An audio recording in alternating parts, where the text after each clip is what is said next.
Hello, my name is Anne Karobio, and I'll be taking you through the unit DJL2212, Public Relations and Culture. We're going to be looking at 4 areas today. The first, we'll seek to define culture, understand it better by further looking at the characteristics of culture, and then we'll move on to defining public relations. Then we're going to now relate culture to public relations. Why is culture so important in the practice of public relations? And then we'll look at organizational culture, that is how we define it, and then the elements of organizational culture. So we start with defining culture. Culture, according to the context of public relations, is the tacit social order of an organization. That is, just the normal way we define culture at a societal level. We are looking at it in the same context or in the same way, but at an organizational level. We're saying culture is just the attitudes, the values of any organization that helps to create social order in that organization. Often when you get into any company, when you get into any organization, you have to understand the values of that organization, the practices of that organization, so that you're able to function as per that organization and allow it to get to its ultimate goal. There is no organization that exists without an objective or without a purpose. So what you're calling culture are now those attitudes, the beliefs, the values, the norms of any organization that helps the members of that organization to not only create, but to maintain the social order towards getting the organization towards its objective. That is, getting it towards establishing why it was set up in the first place. It is this that we call culture that shapes the attitudes and the behavior of people in a durable way. That I got into MKU, for example, and when I got here, I realized the culture of MKU is 1, 2, 3. So however much I'm bringing into the university an experience so different because of where it is I'm coming from, I have to quickly learn how to do things as per the culture of the university in order for us to get to the goal of the university, in order for me to be able to fit in with the rest of the people in the university. These norms allow us to be part of that organization. They allow us to be able to function as one with everybody else in the organization.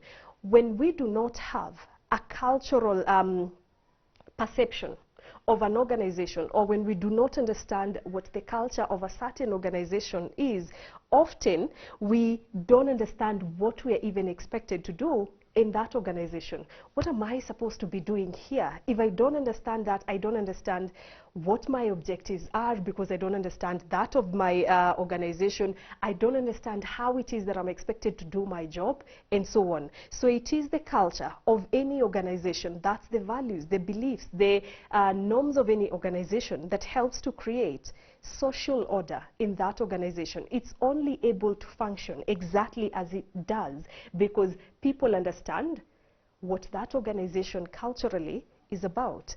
Therefore, attributes of culture that also need to be paid attention to, if at all, again, we have to understand the importance of culture in public relations. The first one is that culture has to be shared. It is not an individual thing. See, when we define culture, we talk about the beliefs, the values, the attitudes of people, in this case, in an organization. So it is not about, say, a manager. It's not about a subordinate staff. It's about all of us. That when an organization is set up, even if it has a certain hierarchy or a certain structure, that is, we have top management, we have middle-level management, the lower-level management, that we, all of us, regardless of the level of management that you're in, all of us understand that the culture of that organization is one, and we have to behave as per that culture. Are we expected, for example, to dress in a certain way? That is, do we have a uniform? For example, should I come to work in white and black because this is what is expected in my organization? Should I come to work in formal or casual wear? That's about the culture.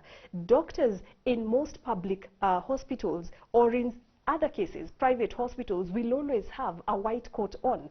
Others will just have on casual clothes. They don't have a uniform because that's the culture of that organization. If at all you are a public hospital, you are a private hospital, and so on. So me understanding what is expected of me in my organization means I am not alone in being able to carry out my functions in that organization. I'm part of a group because we all share similar cultures.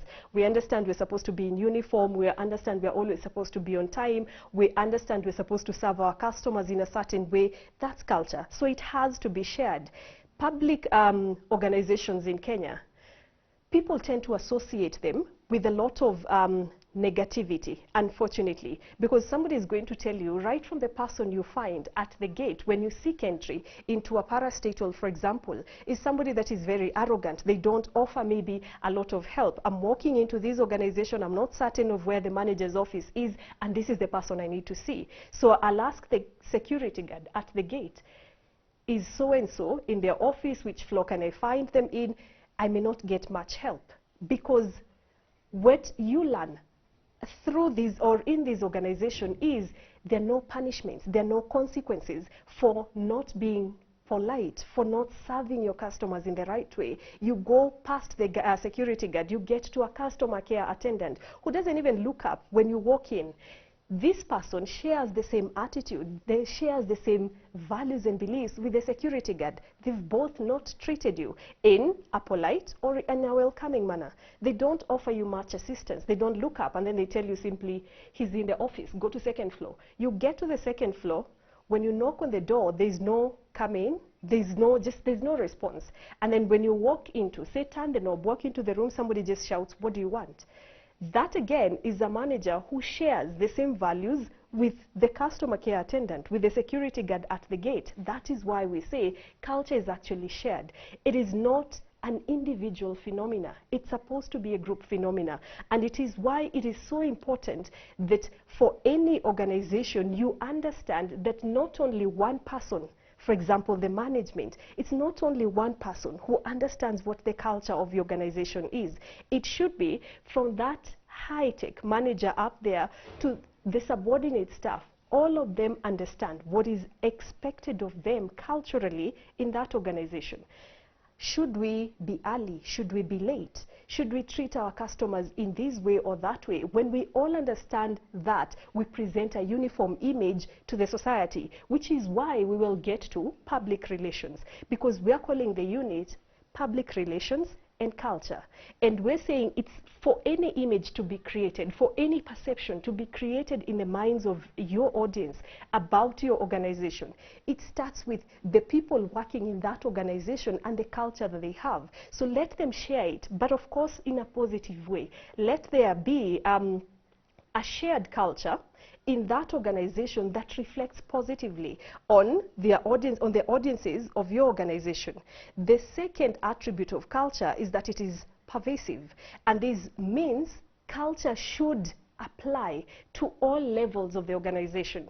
Remember, when we said culture is shared, we said it isn't about one person, it's about an entire group. Now, when we talk about pervasiveness, we're saying it should permeate all levels of the organization. So again, it should not be that there is a culture that is here with the management, but then the subordinate staff don't share in that culture, or the middle level management have a culture different from the top level management. It should apply to all levels, so that if at all that security guard is so welcoming at the gate, I expect to find that same kind of response with the top level manager in that organization. Let them say a polite hi when I walk in. Let them maybe smile, because that's the kind of approach I was given by the security guard at the gate, the receptionist I found there. Let it apply to all levels. When it contradicts, for example, you have a very hostile security guard, a very hostile customer care attendant, but then a very friendly manager, it doesn't make sense, because your audience is torn. What is the image you're setting of this organization? That should you need help, just find the manager maybe when they're outside of the organization, because the security guards there are rude, the customer cares there are rude. but the manager is friendly. It doesn't create a uniform image, yet you want a positive image for your organization in order for it to be able to get to its objective in the least bit of time, in the easiest manner possible. So pervasiveness means let this culture permeate all levels in the organization. The third one talks about culture being enduring. When culture is enduring, we're saying it should stick with the people in the organization over a long period of time. That the values we have in our organizations are not just values that apply today and tomorrow, and then the next year, it doesn't matter. These values, these beliefs that we have about our organization, as long as they're doing justice to the organization and its external publics, they are views that are supposed to stay with us for a period of time. We believe in honesty, for example, in this organization.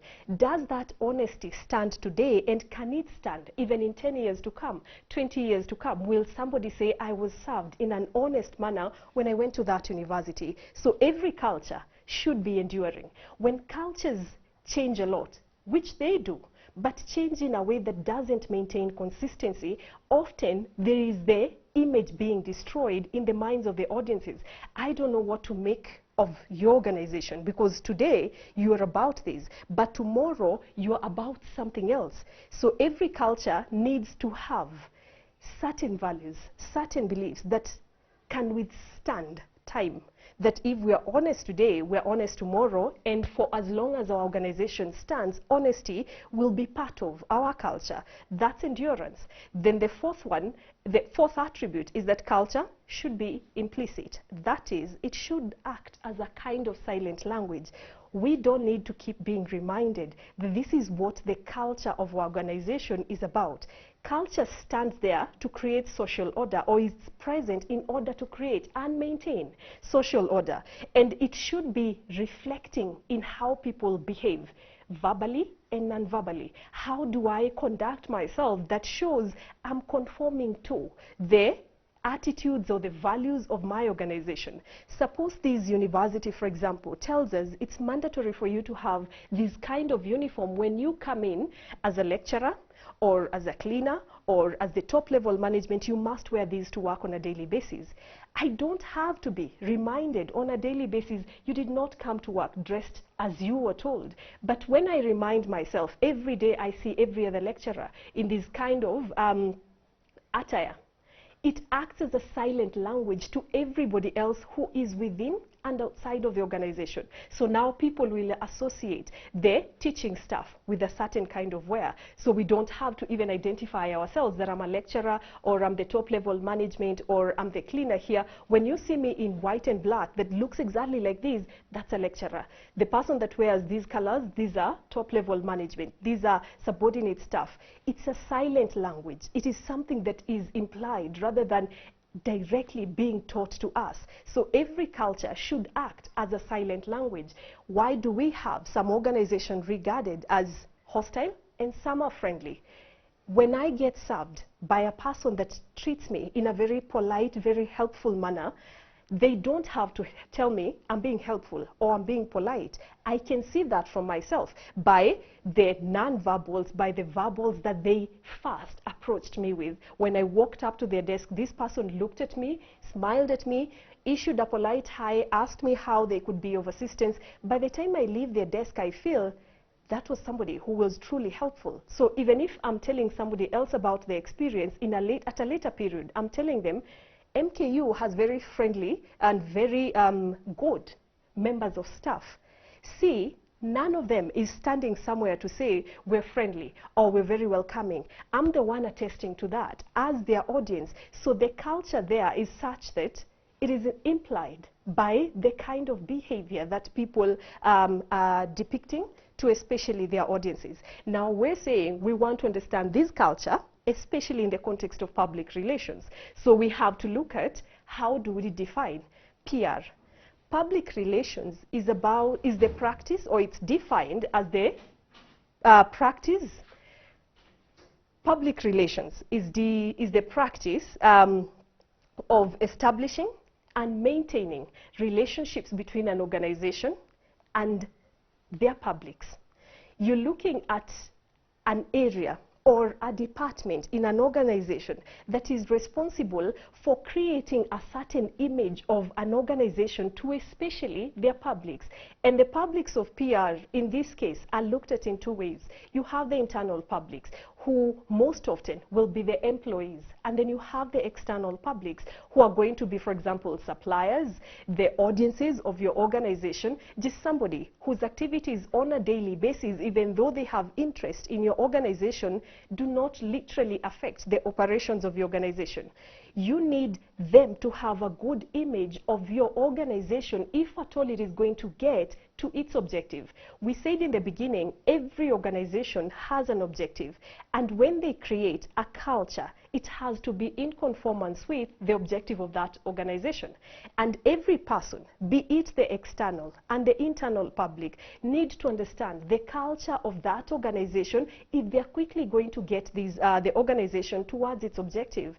The internal publics, in most cases, the employees need to know how to handle themselves and the affairs of the organization, if at all they are to create a favorable image in the minds of the people that they call their external publics. That's why when you go to the definition of PR, you're talking about establishing and maintaining a mutually beneficial relationship between an organization and its publics. But you can only be able to create and maintain.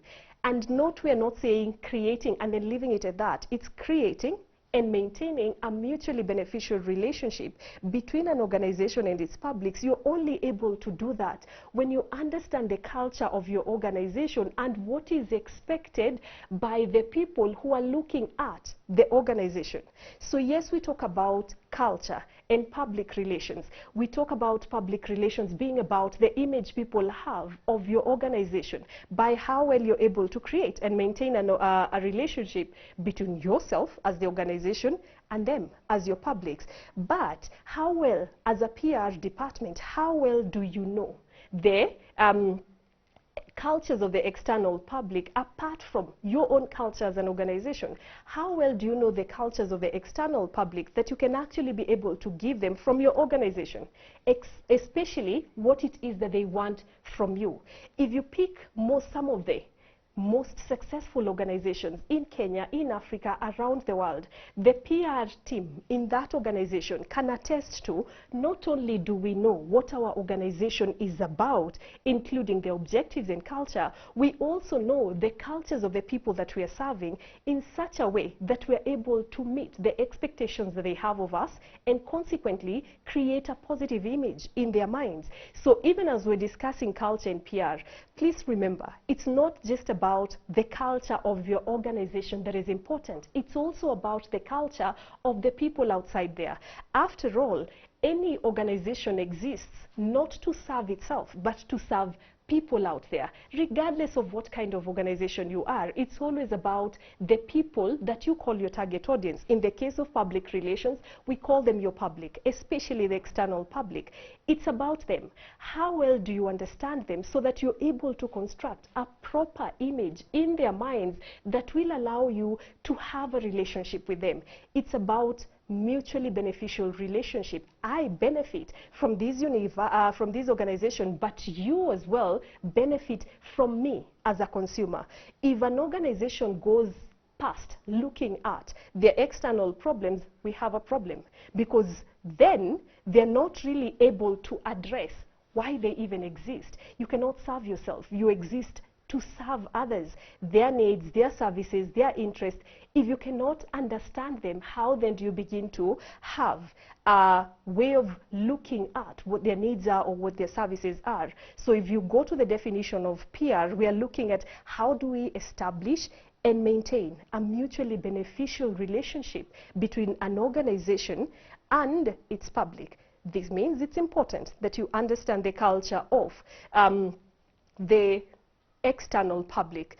Now, when you're looking at then the relationship between PR and culture, going from us understanding PR is about creating and maintaining a mutually beneficial relationship, and then understanding culture is about the values, the norms, the beliefs that keep an organization And in the case of the external public that keep a society in a way that allows them to have social order, how then can we be able to bring the two together? What is the relationship then between PR and culture? The first thing you notice, the success of any organization is dependent on the image and the perception that people have of a certain organization.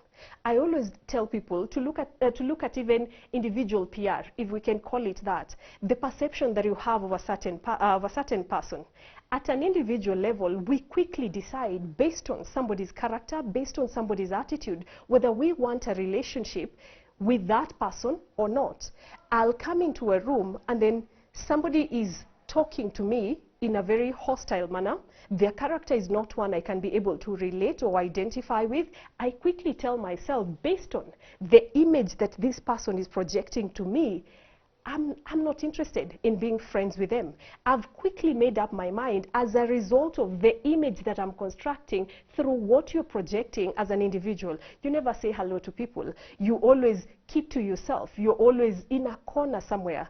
I'm telling myself that's not a very friendly person. The image I have of you, right or wrong, informed or not, is stopping me from having a relationship with you. Now, at an organizational level, we ask the PR team, do you understand how important it is for the external, for you to understand the culture of the external public so that you can somehow merge it with the culture of your organization? What do people need from me as an organization so that they can construct a positive image of an organization? PR is concerned with creating proper images. I need people to have a certain perception, a positive one for that, about my organization, so that they're drawn to whatever it is that I'm doing. And in turn, I benefit from that. If you like my organization, if you like what it is that I do, my products, my services, anything that I offer to you, I benefit, maybe financially, but you also benefit as my public from getting quality products, quality services, everything in the best way. So the PR person understands, for me to be able to provide the best, for me to be able to provide quality, then I need to always pay attention to who I'm going to be calling my target audience so that I shape my organization's culture to try and match those of my target audience. And then you're reminded the images and the perceptions that people have of an organization will now always be influenced by culture. How organizations function in Kenya or in Africa would be very different from how they function, say, in the Western world, because our cultures are different. There's a way we do things here in Kenya, a way we do things in Africa that is very different from how people do it in the Western world. In Kenya, for example, before the coming of Corona, we were being told shaking hands is very African. It's customary that if you don't shake somebody's hand upon the first interaction, people don't take very kindly to that. In the Western world, you're told shaking hands, it's not something that is so important. So if you want to create a favorable first impression, when I walk into your organization, if you're the person that attends to me the first time, you always tend to shake the hand or even just say hello to the person that is going to be approaching your desk. But that's what is important to the Kenyan person, to the African person, not what is so important to the person in the Western world. But it's why then we need to understand the culture of the people in whose area of operation our organizations exist.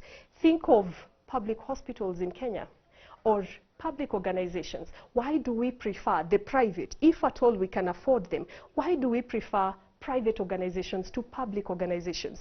You're looking at the PR team of public organizations really not doing what it's supposed to do to meet the culture or expectations that people have of their organizations. We've constructed, or at least I have constructed, a certain image around most public organizations in Kenya from the experiences I've had with them and the experiences other people have had with them. You go to a public hospital, somebody is in need of healthcare, they're in need of help. But before somebody can attend to you, it's almost like you have to beg. There's no doctor on call. You're being told we don't have this. The person that is saying it to you is doing it in such an arrogant manner that I'm telling myself, if only I could afford private, access to medical care, this is where I would go. Because when I walk into that door and maybe it's an emergency case, these are people that are coming to me, running to attend to, what do you need? How can we help? What happened to this person? So the image we have of public hospitals in Kenya is so different from that of private hospitals, to an extent that nowadays in Kenya, we've constructed two totally different cultures around the public and around the private. You're going to be told, oh, private are commercial. But if commercial means we get to provide quality services, then that's the culture of the private organizations. People say public are lazy, publics are arrogant, the public organizations are arrogant. That's the culture that they've created as a result of how they interact with people, how they attend to their customers when you're there. Now we're saying the work of the PR department, if at all we have functional PR departments, say in the public organizations, their work would be first of all to understand, what do people need when it comes to public hospitals? What do they expect us to do? And then, of course, understand their own culture. Why do we even exist as public hospitals? What are we supposed to be doing? They have to have a purpose for their existence. And when they know their purpose, center it around their culture, and then focus on the culture of the people, it becomes really easy to merge the two. I need to know that, for example, when I walk into a public hospitals, this is who a nurse is, this is who a doctor is, this is who every other person is, maybe by their manner of dressing. When I see this one, this is a doctor. So if it is an emergency, this is somebody I should be able to run to, because from their uniform, I am confident this is a doctor, they can be able to help. How many of them walk around with those uniforms? You go to a nurse, if it is not something that really calls for a doctor, I should be able to identify who you are by your uniform as a nurse. If they pay attention to that, well and good. If they don't, then they end up just creating confusion in the minds of their target audience. So we start by asking, who are we as an organization? Why do we exist? What's our culture that allows the people out there to have a good image of our organization, because we understand what we are about, we understand what people need from us, and we've tried to create a culture that resonates with the culture of the people that we target as our audiences. Now, with that said, every organization has something that we call an organizational culture or corporate culture. What we define as corporate culture, or how we define corporate culture, are the beliefs and the behaviors that determine how an organization's employees and management interact and handle outside business transactions. How employees and their management, how they interact among themselves, and how they handle business transactions outside, that is, focusing on the external public. Because again, going back, we said, with the external public, with the publics of any PR department, it is about understanding that our culture, that is now what here corporate culture refers to, interaction between employees and management, how our own culture and then how the culture of other people, which is about now the outside business transaction, how the two actually influence one another in order to create a favorable image for our organization. And you're told often corporate culture is implied. It's not expressively defined. It is not something that you walk into an organization and they tell you this is what our corporate culture is about. It is something that develops gradually as people move along in that organization. You go into any organization, and within the first day in that organization, you can attest to, here is an organization where people are treated in a friendly manner, or people are treated in a hostile manner, or I'm expected to dress like this, I'm expected to conduct myself like this. This is the time I get into work and go away from work. You quickly learn that, even if nobody tells you. If I get employed here today and I realize by 7:30 everybody's on their desk and they don't leave there until 5 or 6 or whatever time it is, I'll not come to work at 9 a.m. nor will I leave work at 4 p.m. because you're going to be the one that is doing things contrary to the culture of the organization. So very quickly you realize you'll be in isolation, because after all, you're doing things as an individual instead of as a group. And again, remember what we said in the very beginning, culture has to be shared. So if everybody comes in at 7:30, we need to maintain the fact that here we always observe time. So 7:30, everybody on their desk. Then we leave here at 5. So you can overstay if you want, but then you cannot go home maybe earlier than that, unless maybe there's a reason for that. So corporate culture is implied. It's not something that you tell people on a daily basis. They can see that for themselves through the experiences they have within the organization, if at all, their employees or part of the internal public or from outside the organization. There are key elements that we always pay attention to, 6 of them in organizational culture. The first one is the vision. Every organization, public or private, has a vision. And this vision allows an organization to have a purpose. And if you note, we're saying a great culture starts with a vision or a mission. And this vision tends to give purpose or an objective to the existence of an organization. It's funny because I ask students whether they understand in the organizations they work in the organizations that they've interacted with, even if you're not an employee there, but you've interacted with it, do we pay attention to the vision of that organization? Do we understand the purpose of that organization? Because that's captured in the vision of most organizations. When we don't pay attention to that, we're told often we don't know why it is that we're in that organization. Apart from me understanding these are the responsibilities that have been given, I don't know how they lend value to the purpose of that organization existing. A vision provides an organization with a sense of direction. It gives it a purpose. Now, how that vision comes into play when it comes to culture, when you have a purpose for why you exist as an organization, and every one of your internal publics, that's your employees, when they understand that vision, they're able to understand how the roles and the responsibilities that have been assigned to them pitch towards getting the purpose of that organization to be achieved. So I'm not just here to stand maybe in front of people and teach and then go home, but I understand how this teaching helps my organization to get to its purpose, because the vision is very well defined and it's not just something that has been put on paper somewhere or displayed on a wall in the front entrance somewhere just for the sake of meeting maybe certain rules by the government, but rather it gives the organization purpose and makes all of us understand what we expected to do, how we expected to do it, that gets the organization to where it needs to be. So visions give an organization purpose,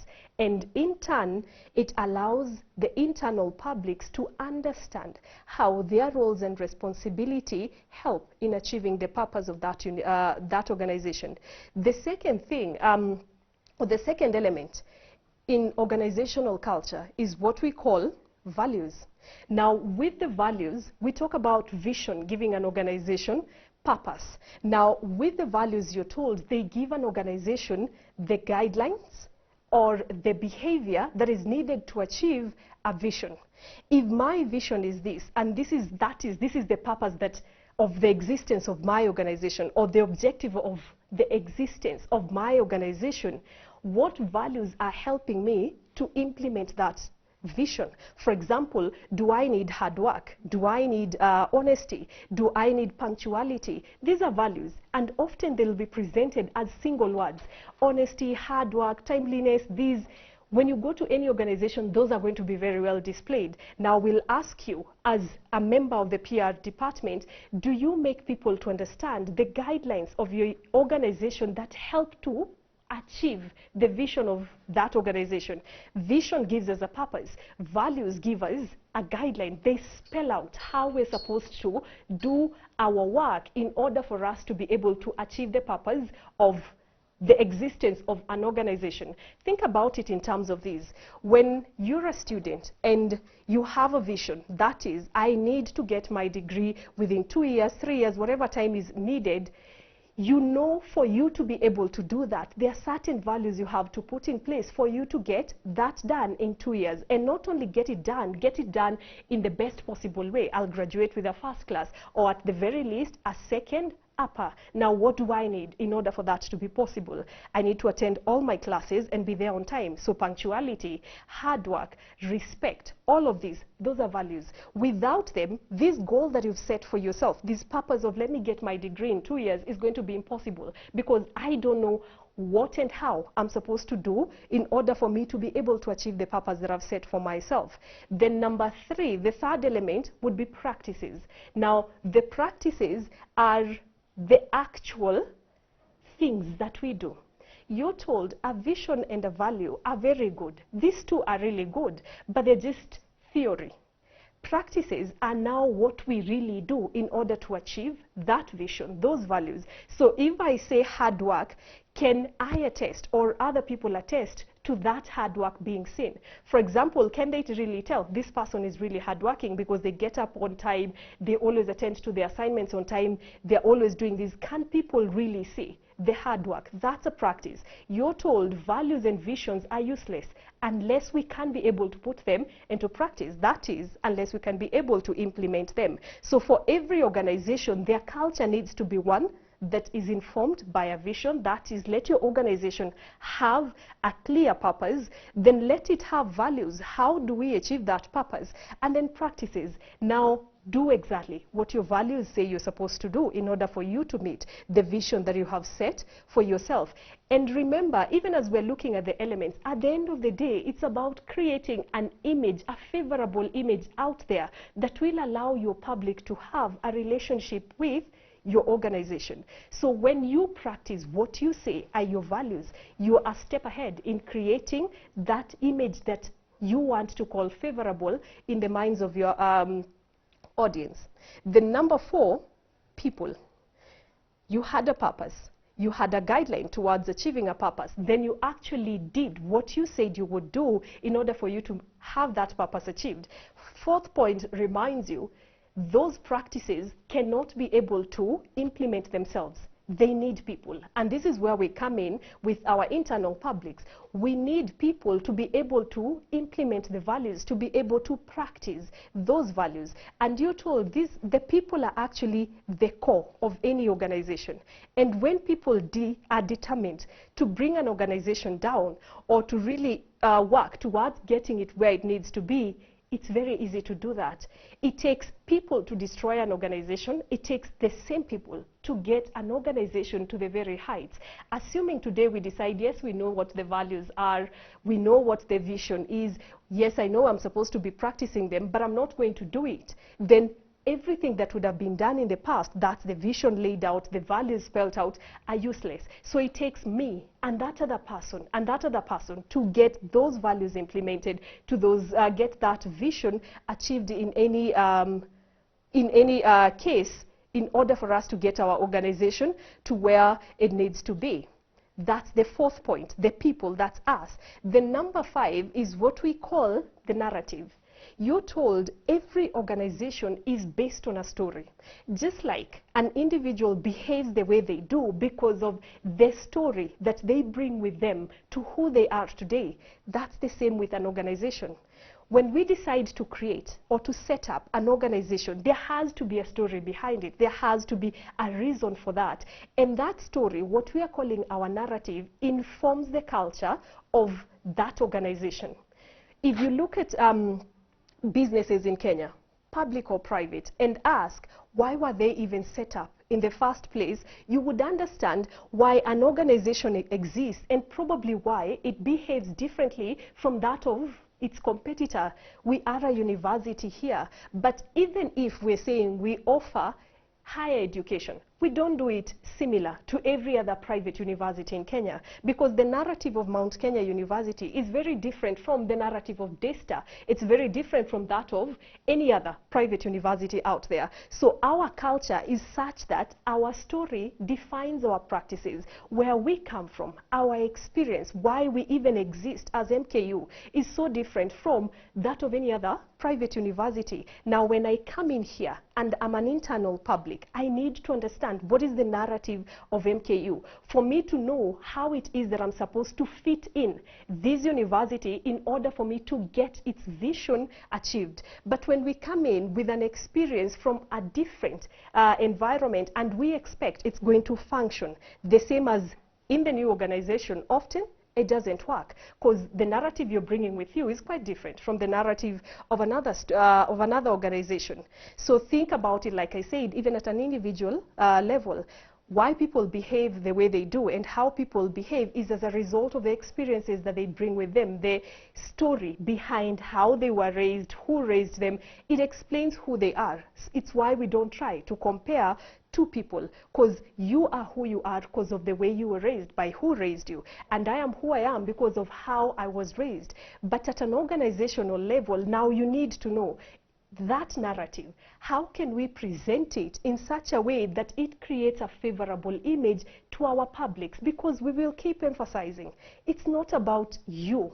It is about the existence of your organization to the external publics out there. When you're so absorbed with focusing on us, the internal publics of an organization, and forget about your external public, we begin to have a problem, because when do we get to serve them? When do we get to know what they want? So it should be mutually beneficial. We focus on us, but at the same time, we're also focusing on them so that they get to benefit from us, we get to benefit from them, and that way, both purposes of your publics are actually met. So the narrative is the story.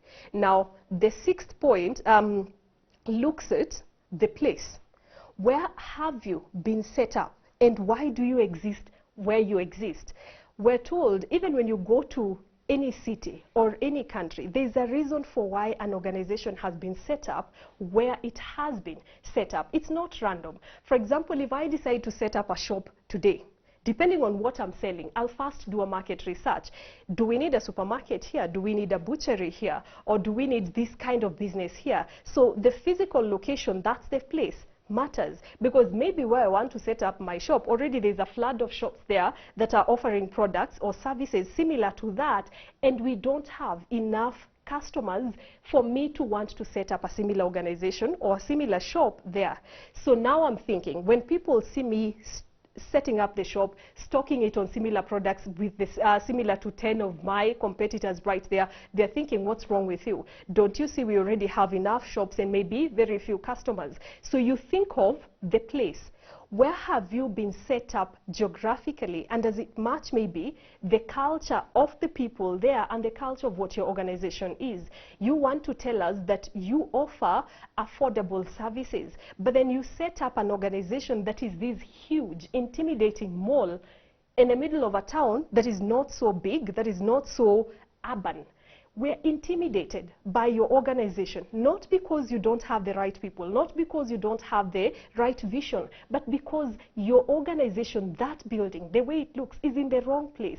A huge mall that communicates intimidation, that communicates class, being set up in an area in Kenya where it's not so urban, it's not so exposed.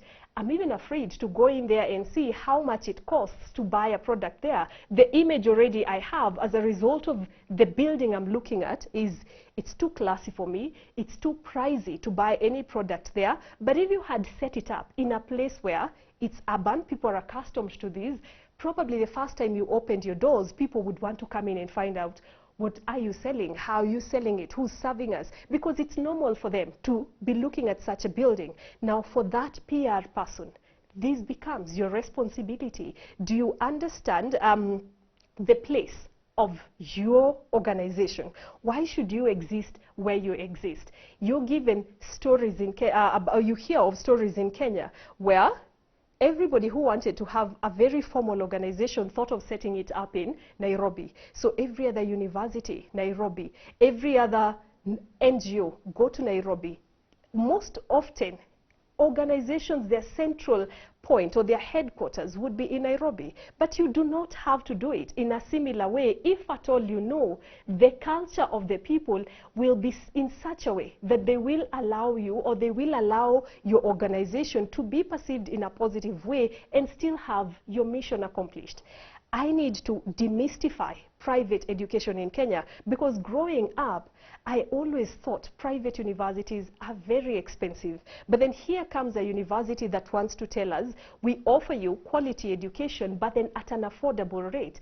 I want to test it out, but then their headquarters are in Nairobi. Nairobi for me is already too intimidating, because I'm told this is the city where there is the class, there is money, there is a lot of exposure. I don't have that. All I'm looking for is higher education that is affordable, that is quality. So how about if we think about setting up our university in one other town, have the headquarters in a different area or a different town from Nairobi, in a bid to appeal to the target audience that's looking for higher education, quality, but affordable. And Nairobi, we understand, is too intimidating for them.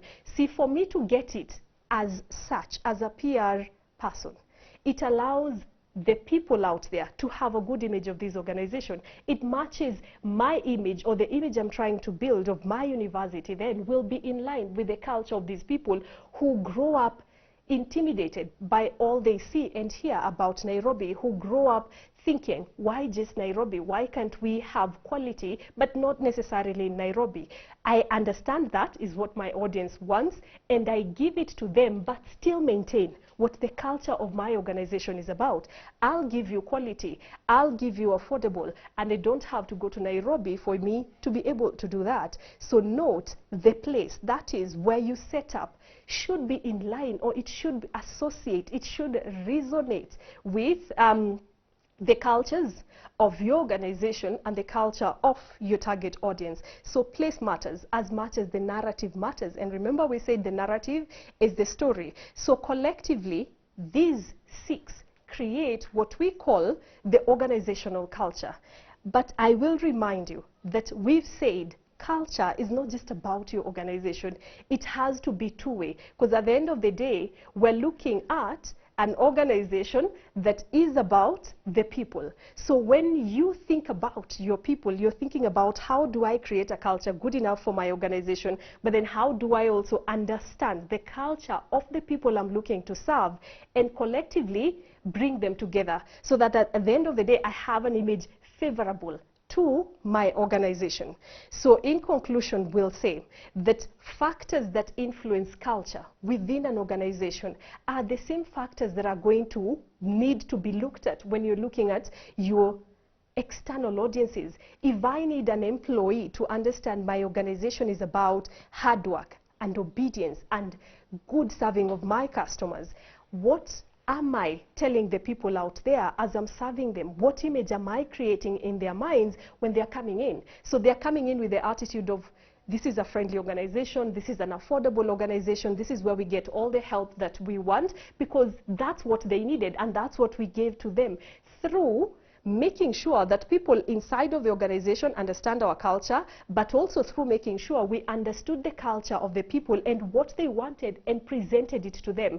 It wouldn't make sense if I understood people are looking for quality, affordable, but presented in a friendly manner, and then I go ahead and have somebody serve them that is not friendly. These two cultures wouldn't come together. So I'll get the person I think is polite, somebody I think who knows why I exist as an organization, so that they can be able to create and maintain the mutually beneficial relationship between the organization and its publics. So public relations and culture feed off one another. Each is dependent on the other, and you cannot discuss PR without touching on culture when it comes to the existence of any organization, private or public, non-governmental or governmental. So thank you for listening, and we will leave it at that.